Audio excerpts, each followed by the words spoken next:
Kas oled kuulnud ütlust, silmad on hingepeegel?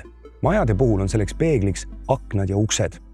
Üheskoos detailidega jutustavad nad ajastu loo ning nende ainulaadseid ajaloolisi omapärasid täna enam poest ei leia. Mida aga silmas pidada, kui hooldad või restaureerid muinsuskodule iseloomulikke avatäiteid? Kuidas teha kindlaks, et tulemus kestaks veel aastakümneid? Vaadates vanu ja kehvas seisus puitaknaid, võib omanikuna tekkida vastupandamatu soov need uute ja hooldusvabade tehismaterjalist pakettakende vastu välja vahetada.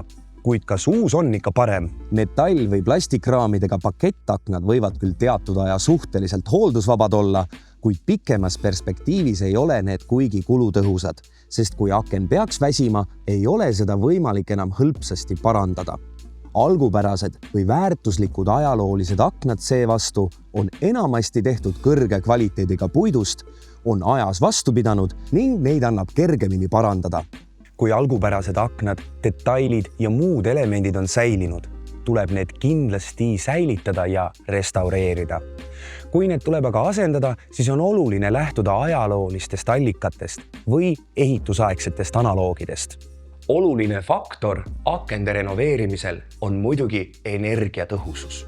Kuna soojuskadu läbi akende on enamasti suurem kui seinal, aitab akende soojapitavusse investeerimine oluliselt vähendada hoone soojakadusid.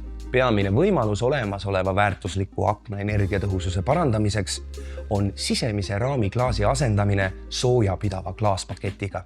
Sageli tähendab see ka raami asendamist, sest tõhus klaaspakett on üsna raske ja vajab tugevat raami ning aknahingesid. Säärase lahenduse projekteerimisel on oluline arvestada, et sisemine raami hakkaks välja paistma, ehk ta ei oleks oluliselt laiem kui välimine.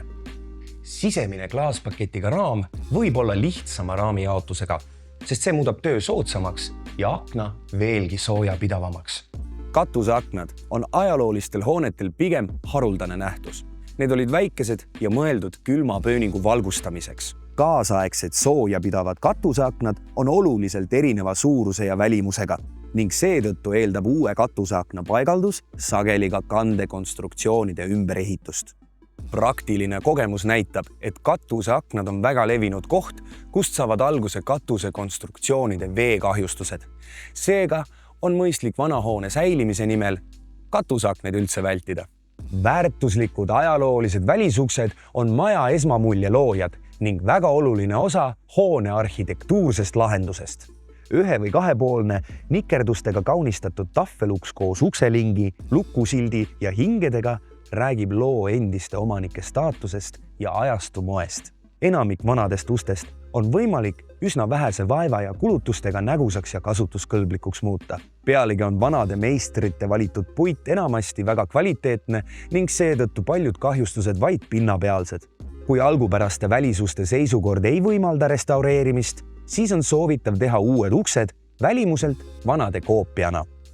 Ka uste puhul on oluliseks märksõnaks soojuspidavus. Seda saab näiteks parandada lisades ukse siseküljele soojustusplaadi koos uue viimistluskihiga. Nagu ka akende puhul on vanade uste tuulepidavuse tõstmiseks hõlbus lahendus kaasaegsete tihendite lisamine. Vanad aknad ja uksed pole lihtsalt ehitusdetailid.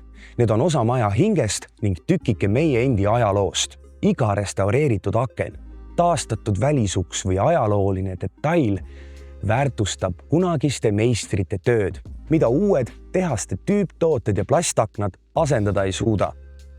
Kui kavatsed vana akna või ukse välja vahetada, küsi endalt, kas uus asendus suudaks rääkida sama lugu.